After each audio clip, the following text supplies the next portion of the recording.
everybody. So today, Whit and Z are here, and we're gonna do the show about The Last Mimsy, which Woo! we watched a Yay! while ago. And Yeah. we're really excited about it. And I just want to bring up one thing. Um, the White Rabbit. Think about the White Rabbit, and how many times has the White Rabbit led someone into something amazing or something that we needed to know? So the White Rabbit is also in this movie, and it's a symbol of kind of following the clues.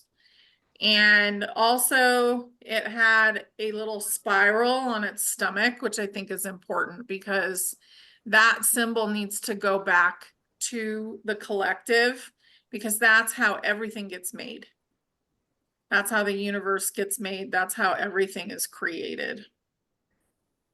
So this was a lot of fun. What did you guys think of this movie? Um, I actually don't remember watching this when it first came out. And so I watched it for the first time a couple months ago, and then I watched it again within the past couple weeks. And my first reaction, well, there's just a lot going on. There's a lot, like I'm sure we could make this video right now like 5 times and uncover more and more and more. Like there's Yeah. just a lot going on. Um, but I'm a sucker for movies that showcase the kids as being kind of the ones that kind of are like figuring stuff out and all of that. And I really think it is kind of, for me, it's important to trust my own like inner child. So for me, watching that movie, it was like that was what was bringing up for me initially. That was my like first reaction, was like, oh, look at our little selves in there, our inner playful selves in there, like have some amazing wisdom that oftentimes goes untapped if we're not like purposely kind of looking within for that. So that was my first initial reaction. I was really just excited because I wanted to see it with you guys too.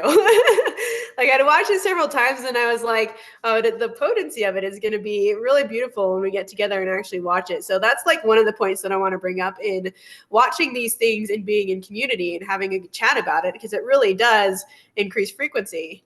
This movie to me it's fully like what ascension is about. It's really goes to the heart of it, being able to go back into that child self and have a realization that we're magical because they don't know anything else.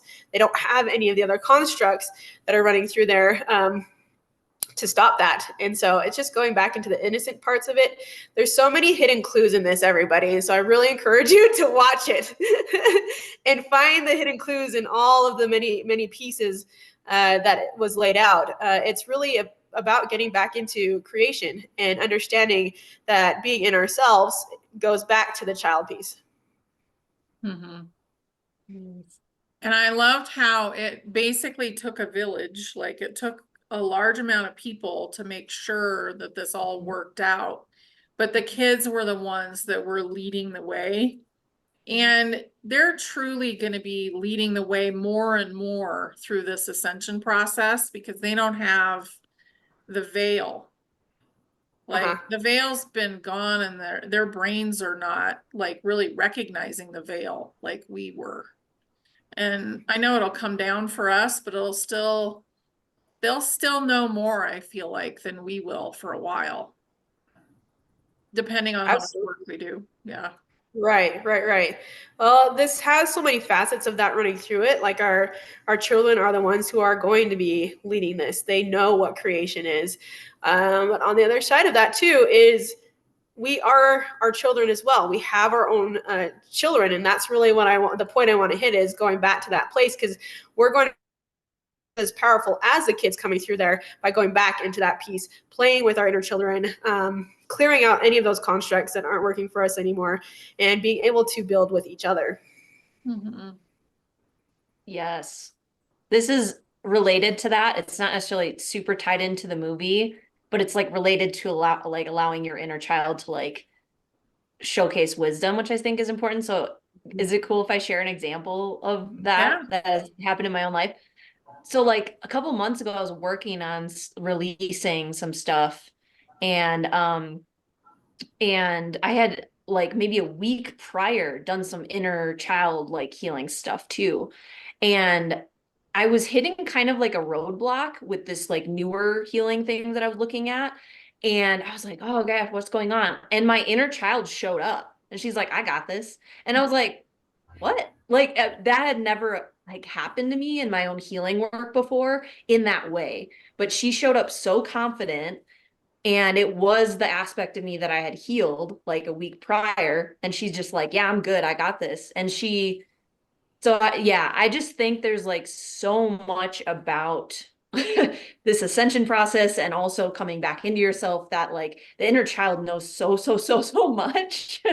And that was just like a huge like slap in the face for me of like, oh, duh, like, duh, allow her to speak more. Like she's got a lot to teach you with. So yeah. Uh-huh. Uh-huh. That's beautiful. And those pieces that are coming up, and again, that's our multidimensionality. The innocent child piece is really what's speaking through you to hold that highest vibration, because the children, they play, they know what passion is, they know how to be excited about it, they know how to move through their emotions really well. So it's allowing them to come up within you and speak through you and keep that consistent. They want to be talking through you. And it's trust. It's trusting them because they know what's up. They know all the information. They know how to speak about the wisdom. They know how to be silly and goofy and allow that frequency to just steady itself all the way up. Yeah. Yeah. It's so true.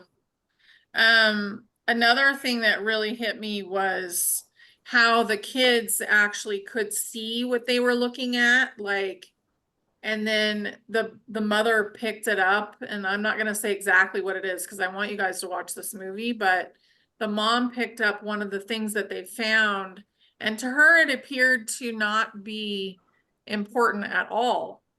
She couldn't see the magic in it, but her son was absorbing information on a constant basis from this thing.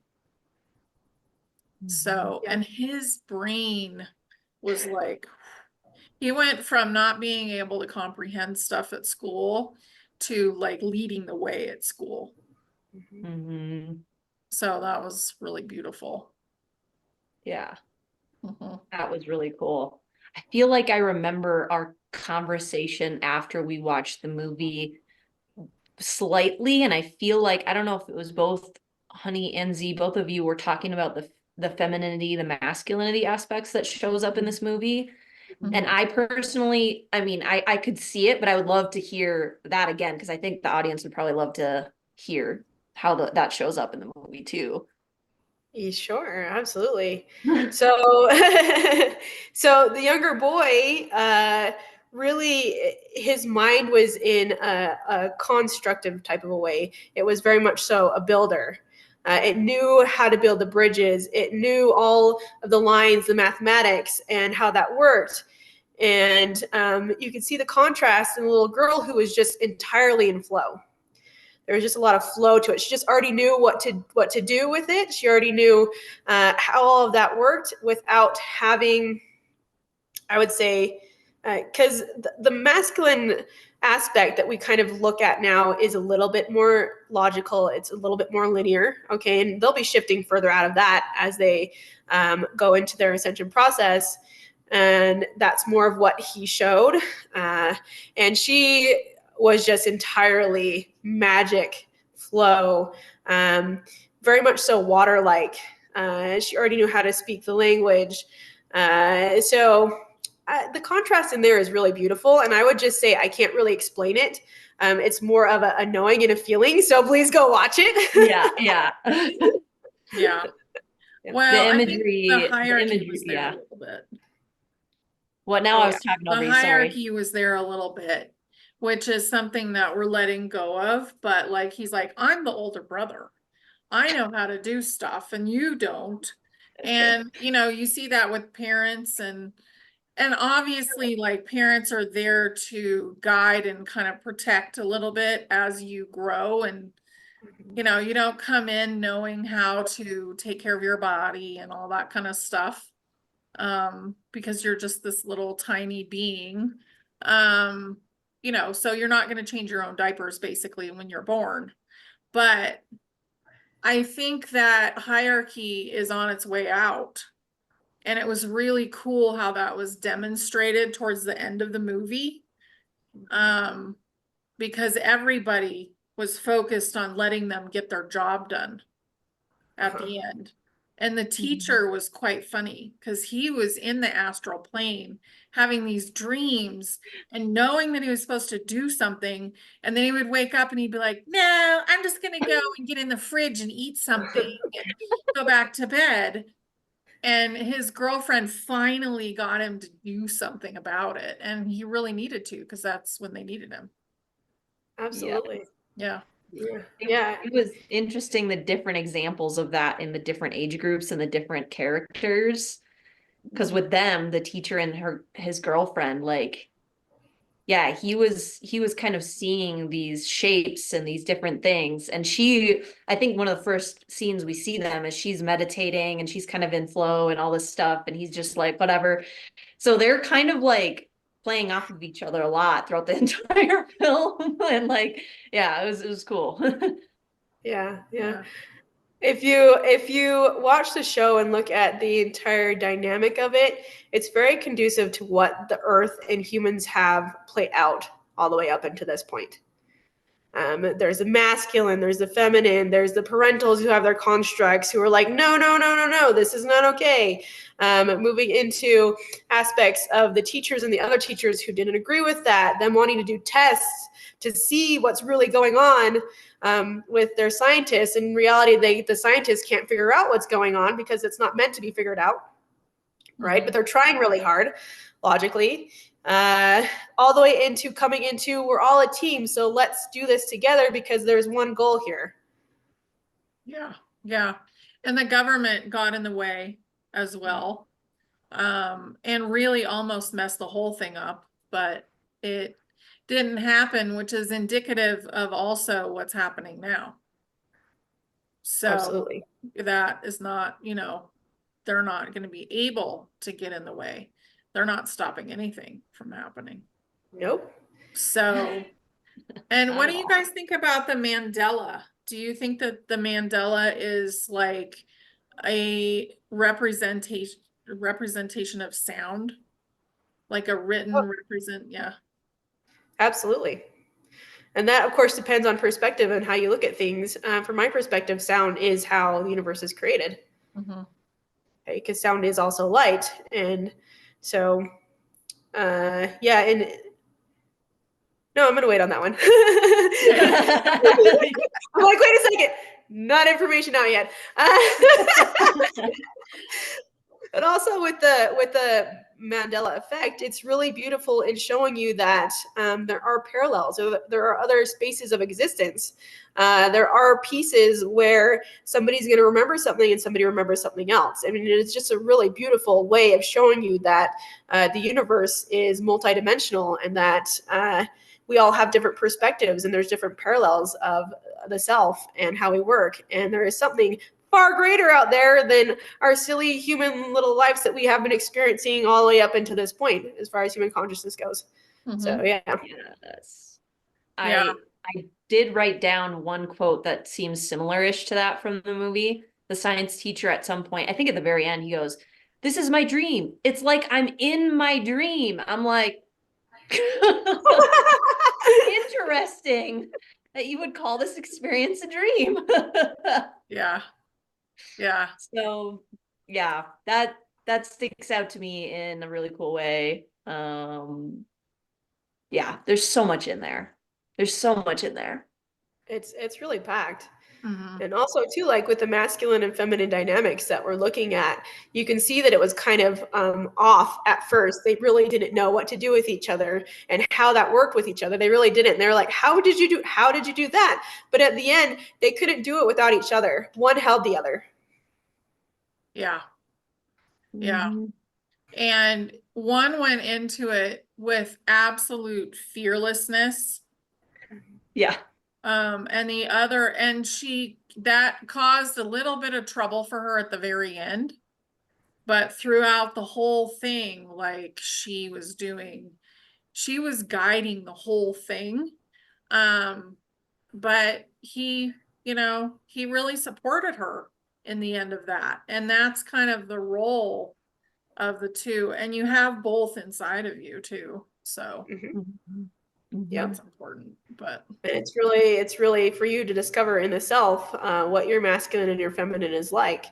I would definitely call that out and see like, hey, how does my particular feminine work and how does my particular masculine work and how can they work together? That's a process that's been going on for a long time. But if you can find that balance within yourself, look what you're setting up for the rest of the collective. Yeah. Well, I think Yeah. it's just so divinely guided. Like so much of what we're doing right now is divinely guided, and that obviously has shown up over and over again. And you see that white rabbit in the movement that woke a lot of people up. And it was in this movie, and Alice got to experience the rabbit as well. And I'm sure there's many other times that the So many rabbit more. happens. I love the white rabbit so much. Yeah. Yeah, Yeah. it's just fabulous, really. I would definitely watch it. It does not matter how old you are. I would watch it, enjoy it, write stuff down, watch it twice.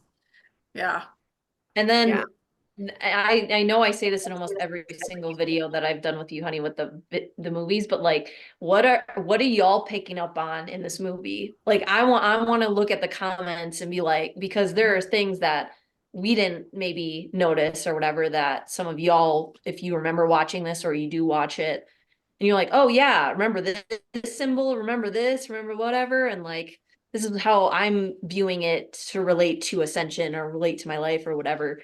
I would love to hear about that because we're all kind of sparking each other in really beautiful ways, and we have been for forever, but especially right now, it feels super accelerated in that way. You're just like constantly pinging off of each other. So if you want to be involved in pinging other folks, you can let us know what you see in the movie too. Yeah, that would be great to see comments down there because there's a lot of stuff we did not mention. Oh yeah. So much in there. What's funny is I actually have 2 copies of this movie because I love it so much, and I didn't realize that I had already bought it. So I had bought another one, and this was years ago. So I have 2 DVDs of The Last Mimsy in my collection, which I thought was really funny because I haven't done that with any other movie. You really had to make sure. You're like, this is yeah, I'm like, this is this is important. It really is. Yeah. And along that lines of the white rabbit, if you do see that coming up more and more, it has been coming up more and more in the collective. It's to not be afraid of it. I know that some specific perspectives get really afraid of that because going down a rabbit hole can mean you can go down a mine chute or something that's terrifying. And I just really encourage you to be like, hey, if that's a symbol that comes up, that's a clue to something. And if there is a hole behind it, go and check it out because Alice in Wonderland is pretty incredible, and so is that dream world. And you might be ready to experience something that is without the veil now, something that's new, something that is massive to you in your self-progress and ascension process. Yeah. Perfect. Go for it. Okay. Yes. Love this. Love the movie. Love you guys. I hope you all have a beautiful day. Bye. Bye, everybody. Love you so much.